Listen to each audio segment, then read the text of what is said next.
სახელითა მამისათა და ძისათა და სულისაწმინდისათა. აღდგომის მარხვის დასასრულამდე ბევრი აღარ დარჩა. ყოველ შემთხვევაში ნახევარი მარხვა გასულია და ამ დროს შეიძლება ასე ვთქვათ, ვინც ცდილობს სულიერად იცხოვროს, მარხვა ფიზიკურად შეიძლება ძნელდება, მაგრამ ტკბება ერთგვარად მარხვა, მადლის განცდა ძლიერდება და ამას ხელს უწყობს ისიც, რომ გაზაფხული ძალაში შედის ეს ფიზიკური ამინდი, რასაც ქვია და იმ მარადიული გაზაფხულის დადგომის წინა გემოს ხილვისკენ განგვაწყობს, რასაც აღდგომის დღესასწაული ქვია. ეს ყველაფერი მოქმედებს, რა თქმა უნდა, ადამიანზე და ერთგვარ სიტყვებაში და სიხარულში გადადის. მაგრამ ეს ეხება მხოლოდ იმ ადამიანებს, ვინც ცდილობს ძალისაებ, რამდენადაც შესაძლებელია ადამიანისათვის იცხოვროს ქრისტიანულად, ხიბლისა და ურჩობის გარეშე. ცდილობა კონდეს უფლის ერთგულების და ამავე დროს თავის შესაძლებლობასაც კარგად აფასებდეს. თუ ვინმეს განიკითხავდეს საკუთარ თავს და არა სხვებს, სიმდაბლით, საღვთო განგებულებისადმი მორჩილებით, ეკლესიის სიყვარულით, რომელიც ქრისტეს სიყვარულის ტოლფასია. და თუ ადამიანი ასე ცხოვრობს, მას აუცილებლად ექნება წინაგემოს ხილვა, იმ მარადიული გაზაფხულის დადგომისა, რომლის თავად წინა ხილვა აღდგომის დღესასწაულია. იმიტომ რომ საბოლოო ჯამში ის დიდებული დღე, რომელსაც ჩვენ მარადილ გაზაფხულს უწოდებთ, დადგება მას შემდეგ, როცა ღვთის წინაშე წავსდგებით და უფალი დიდებით დაბრუნდება. ჩვენ თუ გვინდა რომ ის, რაზე ჩვენ ახლა ვსაუბრობთ, ეს მოხდეს, ეს ახსრულდეს და ამ მარადიული გაზაფხულის მოქალაქენი შევიქმნათ მარადისობაში. ამისათვის ჩვენ უნდა ვიცოდეთ, რა არის ჩვენი საკეთებელი. ჩვენი საკეთებელი არც მეტი, არც ნაკლები არის ის, რომ ძალისაებ, რამდენადაც ადამიანს შეუძლია ქრისტეს მივე მსგავსოთ. ასე ამბობს ზუსტად ამ სიტყვებით დღეს ხსენებული დიდი წმინდა მამა იოანეს სინელი, რომლის წიგნი კიბის აღწერელი, ფიქრობ, რომ სხვა მრავალ წიგნთან ერთად ყოველი ქრისტიანის სამაგიდო წიგნად უნდა იქცეს. რას ნიშნავს სამაგიდო წიგნი? ანუ წიგნი, რომელსაც ადამიანი ცხოვრების განმავლობაში მუდმივად კითხულობს ან ხშირად მიუბრუნდება. რა თქმა უნდა, ეს არის უპირველეს ყოვლისა ახალი აღთქმა, ზოგადად ბიბლია და მათ შორის იოანეს სინელის ეს განსაცვიფრებელი ნაწარმოები სულიერ კიბაზე, რომელსაც 30 საფეხური აქვს. ასევე ამ წიგნებში შეიძლება შევიდეს ისააკ ასურიც, სიმონ ახალი ღვთისმეტყველიც, გრიგოლ პალამაც, ჩვენთვის ცნობილი იოსებ ვატოპედელის შესახებ წიგნი, რომელიც ეფრემ ვატოპედელმა ვატოპედის დღევანდელმა იღუმენმა დაწერა და ქართულად თარგმნილი ჩვენს მაღაზიაში დღემდე მე მგონი უნდა იყოს და ძალიან ცუდი თუ ვინმეს ეს საკუთარ წიგნად არ აქვს, იმიტომ რომ ის სამაგიდო წიგნი უნდა იყოს პირდაპირ გეუბნებით. ასევე ძალიან მნიშვნელოვანია თავად იოსების სიკასტის ცხოვრება. ერთ-ერთი ესეთი წიგნი მნიშვნელოვანი, რომელსაც ჩვენ მუდმივად უნდა ვკითხულობდეთ, არის იოანეს სინელის კიბე. სადაც ეს პირდაპირ ამბობს, იგი პირდაპირ ამბობს, რომ ჩვენი მიზანია, რომ ქრისტეს დავემსგავსოთ, ძალისაებ, რაც ადამიანს ისის შესაძლებლობას ადამიანს აქვს, თავისთავად ცხადია. ეს არის ზუსტად ჩვენი ქრისტიანული რწმენა, მართლმადიდებლური სარწმუნოება და პრინციპში შეიძლება ასე ვთქვათ, რომ თუ რას ნიშნავს იყო მართლმადიდებელი ქრისტიანი, ეს ნიშნავს იმას, რომ ემსგავსებოდე ქრისტეს ზავსებისკენ მიისწრაფოდე. სხვა პრინციპში არაფერს არ ნიშნავს, გაცმა რო თქვას, ოღონდ რა თქმა უნდა, ეს რომ ადამიანმა უნდა გაიგოს პირველ რიგში თუ რა თვისებები გვაჩვენა, წარმოაჩინა განკაცებულმა ღმერთმა. ღმერთი ხო არ ჩანს, ღმერთს ხო ვერ ვხედავთ და რომ მოვიდა ადამიანად თავისი ადამიანური ბუნებით გამოავლინა მან საკუთარი თავი და გვიჩვენა ეს თვისებები, რომელთაც ჩვენ მას უნდა მსგავსებოდეთ და ვიცით ეს უპირველესად ეს რა თვისებები, ეს არის სიმშვიდე და სიმდაბლე, რომელსაც ასე გაურბივართ და ჩვენი დაცემული ბუნება გაურბის და ჩვენი დაცემული ბუნებისთვის ჭკუაზევე დავდივართ. თუ ადამიანი ასე და ამ მიმართულებით არ მოძრაობს სულიერ ცხოვრებაში, ეს ადამიანი მორწმუნედ ვერ იწოდება და ეს ადამიანი არის ურწმუნო. აი გახსოვთ დღეს სახარებისეული სიუჟეტი მაცხოვართან მიდის პრობლემით ადამიანი. რომელსაც რამე ისეთი კი არა აქვს უმნიშვნელო, არამედ შვილი ყავს ალბათ და სერიოზული პრობლემით არის შვილი. 1000 პრობლემა გვაქვს ადამიანებს და ხანდახან ჩვენი შვილების გამოც ვევედრებით უფალს და ჩვენი შვილების გამოც წარდგებით ხოლმე ღვთის წინაშე, იმიტომ რომ ნუ შვილზე ძვირფასი ხო, ოჯახის წევრზე ძვირფასი ხა ვინ ყავს ამ ქვეყანაზე ადამიანს და ესეც არის ჩვენ ოჯახში ვსწავლობთ სიყვარულს და ვინც ოჯახზე არ ზრუნავსო, პავლე მოციქული იტყვის ის ურწმუნოზე უარესიც კი არისო, მაგრამ ნახეთ ეს სიტყვები რა უცნაურად შეიძლება გაიგოს ჟღერდეს იმ ადამიანის ყურში, რომლისათვისაც რწმენა ნიშნავს იმას, რომ ღმერთს ევედრება და ღმერთი მასზე ზრუნავს. ჩვენ ხშირად რწმენა ეს გონია, ხო? ჩვენ ვევედრებით, ღმერთს ლოცულობთ, ტაძარში დავდივართ, მეზიარებით და ასე შემდეგ და ვევედრებით. ხო, ვედრებაში, ლოცვაში ჩანს ჩვენი სარწმუნოება ყველაზე მეტად. ევედრება ადამიანის შვილი განმიკურნა და ნახეთ უფალი რას ამბობს. ხოი ნათესავი ურწმუნო. ანუ ადამიანს, რომელსაც შვილის განკურნება სურს და უფალთან ამიტომ მივიდა, შვილის განკურნების თხოვაში კი არ არის პრობლემა. არამედ იმაში, რომ მხოლოდ ამისთვის მივიდა. მხოლოდ ეს იყო мотиваცია. მას სხვა ინტერესი არ აქვს, გარდა იმისა, რომ შვილი განიკურნოს. ღმერთი ჩამოყავს ექიმამდე, ექიმია რა, ექიმია. ანუ ღმერთი კი არ არის, ექიმია მისთვის და თავის ექიმობას რომ მორჩება, მას აღარ ჭირდება ღმერთი, მას ექიმი ჭირდება, გესმით? დაკნინებული, დამოკიდებულება უფალთან. და ამიტომ ესეთ ადამიანს უწოდებს ურწმუნოს, ხოი ნათესავი ურწმუნო. თუ ამას განვაზოგადებთ, მაშინ გამოდის, რომ თუ ჩვენი რელიგიურობა, ჩვენი სულიერი ცხოვრება უпростоრად აქცენტირებულია მხოლოდ მიწიერზე, მიწიერ კეთილშობილ სათხოვარებს, სოდვას კი არ ვთხოვთ. სიკეთეს ვთხოვთ ღმერთს, სიკეთეს, მათ შორის ჯანმრთელობას, ახლობლების, საკუთარი თავის, რაღაც წარმატებებს, სიკეთეს ვთხოვთ. თუ ეს არის დომინანტი, თორე ჩვენ მიწიერსაც ვთხოვთ, აგერე ბასილ დიდის წირვა იყო დღეს დაწვრილებით. ამდენი რამე შეიძლება ისწავლოს ადამიანმა, თუ ბასილ დიდის წირვას ყურადღებით უსმენს, წირვის წინას გითხარით, წირვის დროს რომ ყურადღებით მოისმინოთ ეს ლოცვები, იმიტომ რომ ეს არის უმაღლესი ღვთისმეტყველება და ამავე დროს ღმერთთან ურთიერთობის გარკვეული ფორმები და ამ ფორმებში არის მიწიერი სათხოვარი. როგორ არ არის, მაგრამ რაზე არის აქცენტირება გაკეთებული ჩვენ სულიერ ცხოვრებაში და აქ როცა იყო მხოლოდ ამაზე, უფალი პასუხობს ესე, ხოი ნათესავი ურწმუნო, ანუ ადამიანი ურწმუნო, ანუ მოდგმა ურწმუნო. და ნახეთ, როგორი საყვედური სიტყვები მოდის მერე ჩვენთან, ჩვენამდე, ჩვენს ყურამდე. ვიდრემდე ვიყო თქვენთან. ვიდრემდე თავს ვიდებდე თქვენს. აი, მე თავი შეიძლება მორწმუნე მგონია, ჩემი ღმერთთან ურთიერთობის მთელი არსებით მოტივირებული ვარ მიწიერი პრობლემების მოგვარებისთვის, ღმერთთან ურთიერთობაში თუ ლოცვებს ვკითხულობ, არ მესმის რას ვკითხულობ და მივაფუჩეჩებ, როგორც აი მოშიებული ადამიანი მამაო ჩვენოს რო ამბობს ლოცვის წინ ფორმალურად და რას ამბობს იმ სიტყვების საერთოდ არ ესმის თავარი წინ კაი გემრიელი საჭმელია დევს ანუ შეპყრობილია საჭმლის სურვილით ამას ცუდი არაფერი არის ხშია ჭამე მაგრამ როცა მამაო ჩვენოს ამბობ მამაო ჩვენო არ შეიძლება ეს ზედაპირულად თქვა ყოველთვის უნდა ეცადო შენი შვილებრივი ურთიერთობა გაასწორო ღმერთთან და მე მართლაც მადლიერებით მიიღო მისგან გამოგზავნილი სასდელი და ასევეა ყველაფერში დილა-საღამოს ლოცვები იქნება ეს თუ წირვის მსახურების თუ ყველგან ესია ჩვენ ასე აფუჩეჩებთ ის არ გვესმის რა არის დილა-საღამოს ლოცვები რომელიც მრავალმა მათგანმა თქვენ არც იცით ეს რა არის ხშირ შემთხვევაში ეს არის ერთგვარი გზის მაჩვენებელი, რითაც ადამიანს უყალიბდება ქრისტოცენტრული აზროვნება და სწორად აზროვნება თუ ღმერთთან ურთიერთობაში, რომ ღმერთთან ურთიერთობა როგორი უნდა იყოს. გაიხსენეთ, რა მოციქულებმა ლოცვა არ იცოდნენ, როგორ ფიქრობთ? ისინი იყო ძველი აღთქმის წიაღში გაზრდილები იყვნენ. როგორ არ იცოდნენ? ლოცვას იცოდნენ და კითხვას იცოდნენ. მოციქულებმა მიუხედავად იმისა, რომ გაუნათლებლები იყვნენ, ეს იცოდნენ, იმიტომ რომ ეს ტრადიცია იყო მათი. რომ ცოდნოდათ კითხვა და ცოდნოდათ ლოცვა. და თუ ლოცვა იციან და თუ ძველი აღთქმის მართლები იყვნენ ეს ადამიანები თავისთავად და ღვთის მაძიებლები მათ შორის გახსოვთ ხო როგორ ნათანაელი როგორი ღვთის მაძიებელია როგორ მოხდა რომ ისინი უფალს ეკითხებიან როგორ ვილოცოთ რა არ იცოდნენ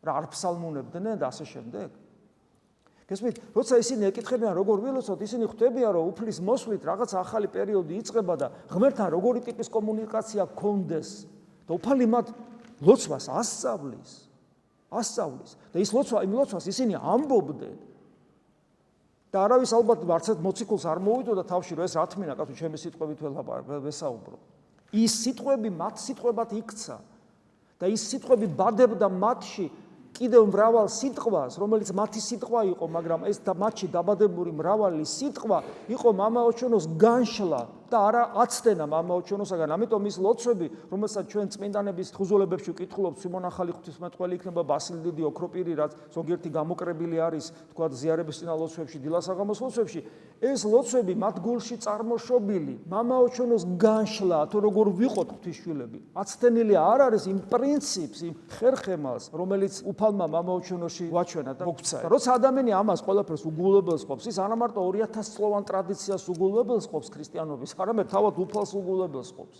უფალმა პირდაპირ გითხრა მიწიერ საფრთხოვარზე, რომ წარმართი ხო არა ხარ? რამდენჯერ უნდა მითხრა, არ ვიცი, რა გჭირდება? ღმერთმა არ იცის?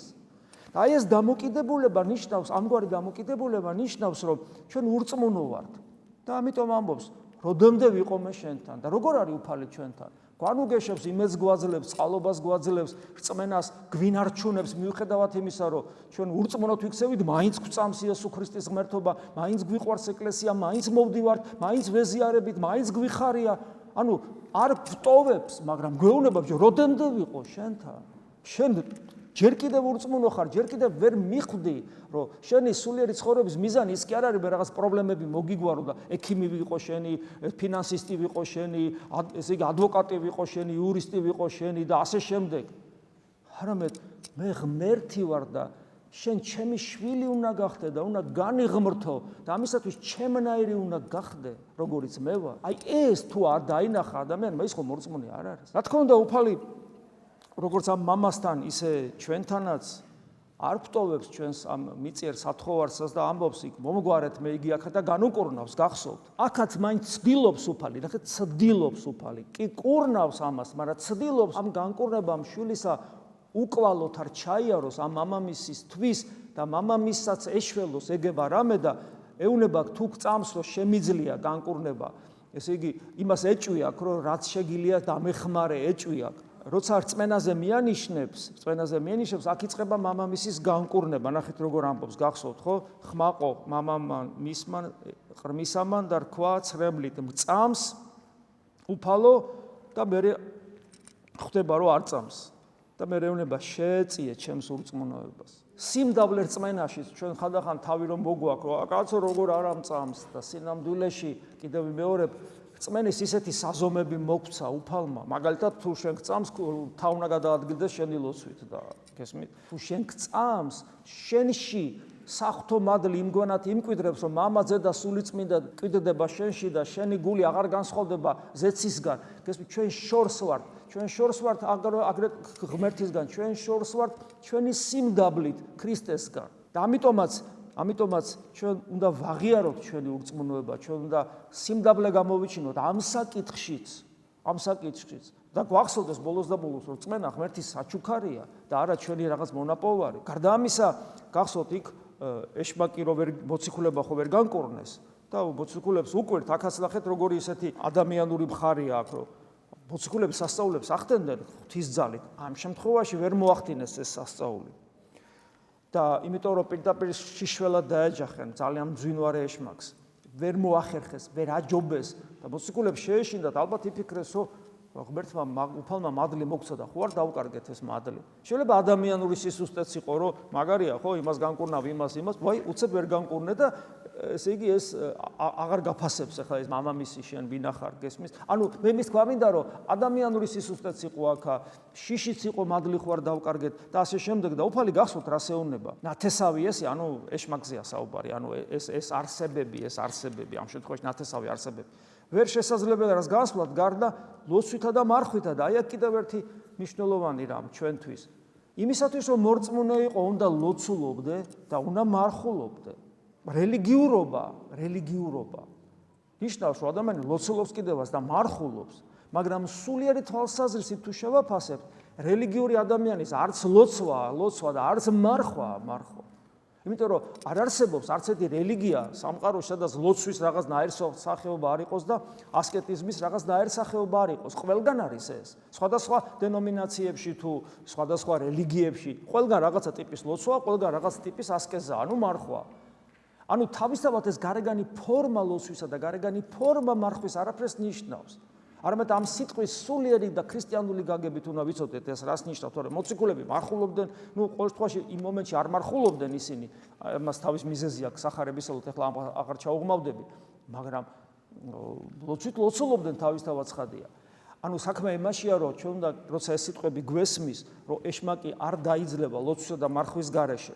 და ეკლესიის ტრადიცია ვიცოდეთ, რომელიც სახარებიდან ამოსდილია და სახარებიდან უფალი გვასწავლის, რომ ეშმაკი საკუთარ სახლად გვთვლის და იგივე სულმონახალი ღვთისმეტყველი ამბობს, თუ ჩვენში ქრისტე არ არის და არ არის, იმიტომ რომ ქრისტეს არ გავართ სიმდაბლით და თუ ქრისტე არ არის, მაშინ აუცილებლად ეშმაკია. მაშინ ეშმაკთან საბრძოლველი ჩვენ გვაქვს საკუთარ თავში, იმიტომ რომ ის სანამ ჩვენში ცოცხლობს სიამაყის, ამპარტავნების, ესე იგი თვითნებობის, რისხანების, უიმედობის და სხვადასხვა ნებები ჩვენში სანამ ცოცხლობს, ეგოიზმი, ხო, სანამ ცოცხლობს, ჩვენ თავისუფალი არა ვართ ეშმაკისგან. ამიტომ ჩვენ რო გავდენოთ ის საკუთარი თავიდან, ჩვენ უნდა ვისწავლოთ ჭეშმარიტი ლოცვა და უნდა ვისწავლოთ ჭეშმარიტი მარხვა. და რა თქმა უნდა, აი აქაც არის 2000 წლოვანი გამოცდილებაზე რო ვსაუბრობთ, ქრისტიანობისა, იგივე იოანეს სინელი ვახსენე.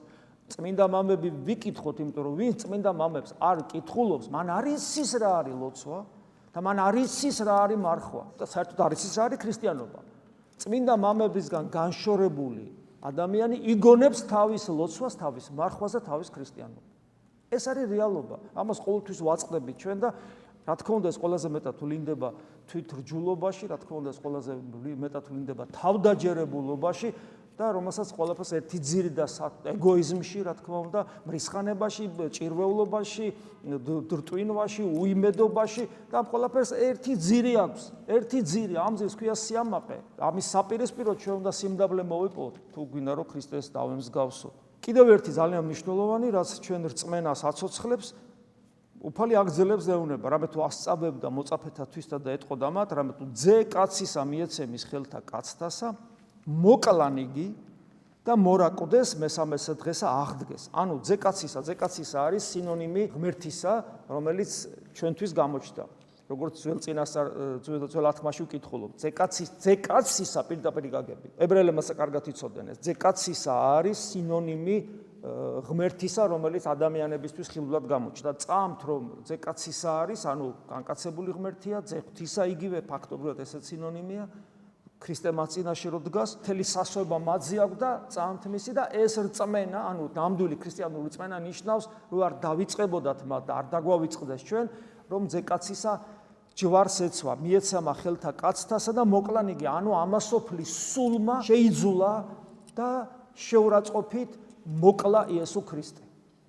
და ჩვენ როგორც მიმდევარნი იესო ქრისტესი, ისევე არ უყვავართ ამასოფლის სულს და შესაძლებლობა რომ მიეცეს ჩვენც მოკლავს იგი.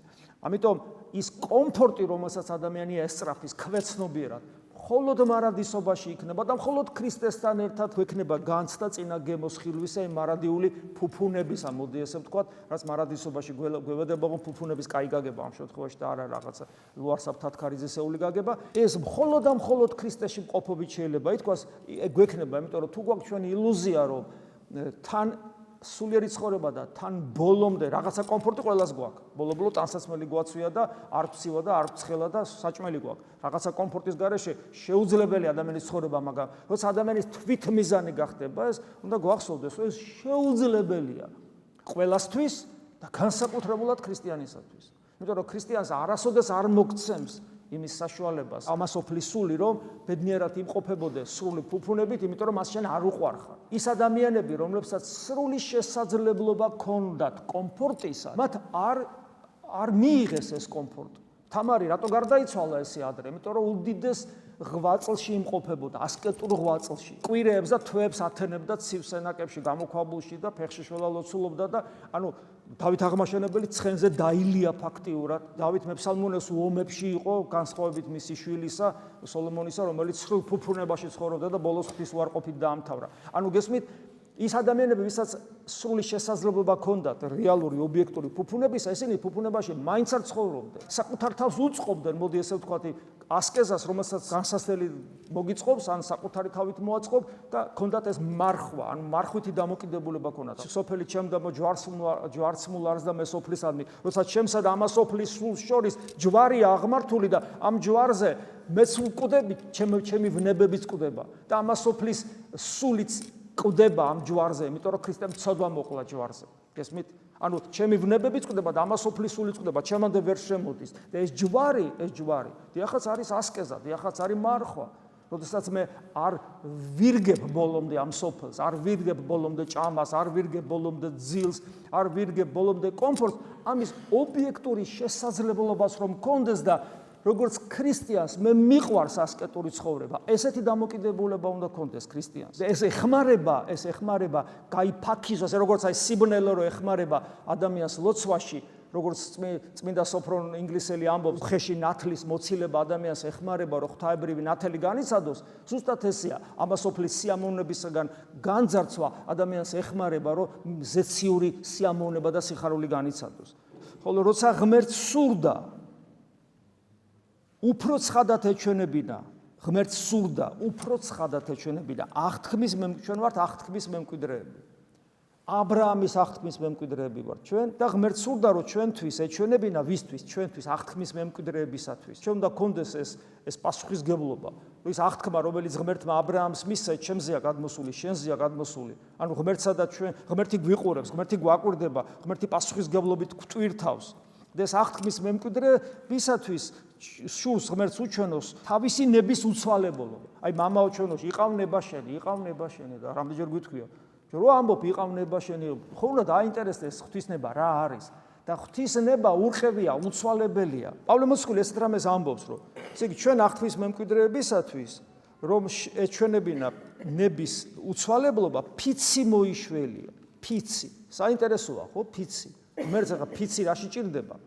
და ნახეთ მე როგორ აგზავნებს პავლე მოციქული. რათა ორი უცვალებელი საქმის მეშვეობით და ამაში გულისხმობთ იმას, რომ აღთქმის შვილები ვართ და ფიცი რო დადო, აი ეს უცვალებელი საქმე. და გახსოვთ ფიცთან დაკავშირებით პავლე მოციქული როგორ აღწერს ამ ფიცს და ფუცა ღმერთმა, ანუ დაიფიცა ღმერთმა და არა შეინანოს ადამიანურად აღი. ნაჩვენები ანთროპომორფულად, ანუ ადამიანური თვისებებით არის დახასიათებული ღმერთის ქმედება.